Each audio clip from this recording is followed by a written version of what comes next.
que são traumas? São duras experiências de aprendizagens. São duras formas de aprendizagens que eu vivi durante a minha vida. Experiências aversivas. E aí o meu comportamento fica sob controle daquelas experiências. Então, vamos supor se no meu histórico de vida, lá na minha infância, eu passei por humilhações. E aí aquela experiência foi tão dura que o meu comportamento ainda fica sendo controlado por aquilo, por aquela experiência. E eu não assumo a minha vida como adulto maduro. É como se fosse aquela criança que estivesse controlando a minha vida. Caraca. Aí vem, talvez seja a origem de várias crenças limitantes que nós temos. Com certeza, exatamente isso. É porque a gente cresce, né? Se torna adulto, mas muitas das vezes quem está governando a nossa vida é aquela menina, é aquele menininho que foi humilhado, às vezes que passou por aquela experiência. Não é o adulto maduro. É aquela criança que foi rejeitada e ela teme ser rejeitada pelos outros e aí ela vive agradando todo mundo porque teme a rejeição. Eu sempre falo, a rejeição é um problema para a criança.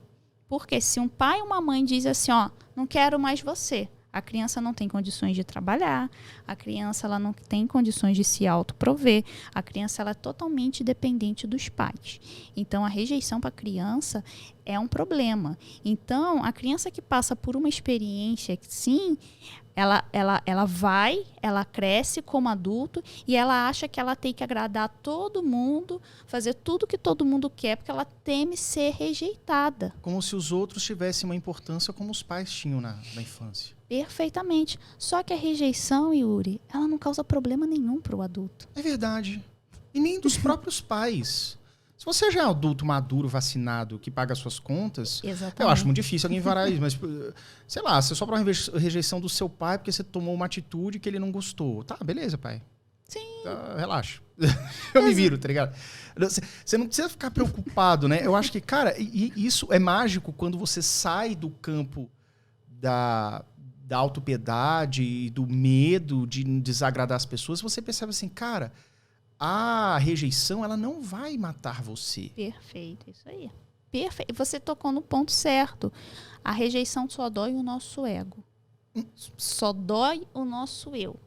Mas a rejeição para o adulto maduro não causa patologia, não causa doença, não rouba sua inteligência, não rouba sua capacidade. Você vai continuar sendo o que você é.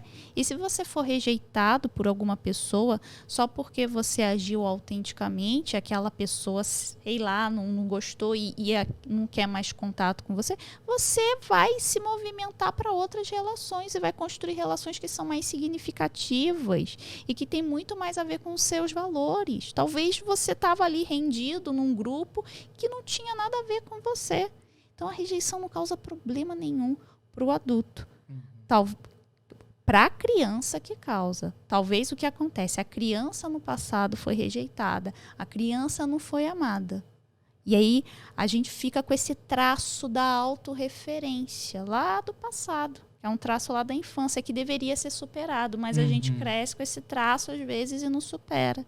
E aí, cara, isso é algo que todo ser humano tinha que trabalhar na fase adulta, né? Exatamente. Busquem terapia aí, porque se você tem medo de rejeição, já tá uma coisa errada aí, né? Exatamente, né? E às vezes algumas pessoas vivenciam ambientes familiares tão caóticos em que pais ficam ameaçando o tempo todo de abandonar os seus filhos, né? Ou então vivenciam isso na pele. E aí cresce. E tem pais que são, não tem outra palavra, tóxicos. Sim. Porque mesmo adulto fazem chantagem. Sim. E tem muito adulto que cai nisso. Sim. Pô, a mãe fala assim, sei lá, o cara já tem 30, 40 anos e a mãe ou o pai faz chantagens, se arruma confusão, tipo, bate o carro só para o filho ir lá socorrer 4 da manhã. Deve ter uns negócios assim. E aí quem precisa de um tratamento com urgência seria essa mãe, esse pai, que tá destruindo a saúde emocional dos filhos, né? Sim. Mas tem que se cuidar, né? Tem que... Exatamente. Às vezes a psicopatologia é do pai, né? Eu sempre digo, por exemplo, O psicólogo que trabalha muito com psicologia voltada para a criança, o atendimento infantil, o problema da criança reflete um sintoma dos pais. Muitas das vezes, né? Exatamente.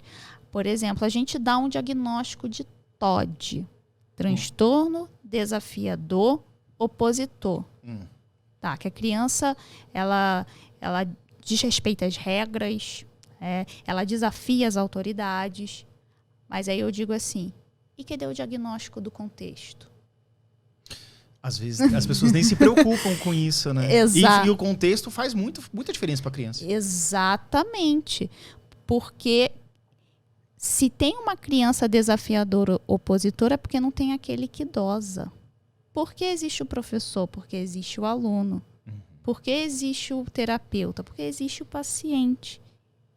Né? E por que existe a criança desafiadora opositora? Porque talvez não tenha aquele que dose, que não sabe trabalhar limites,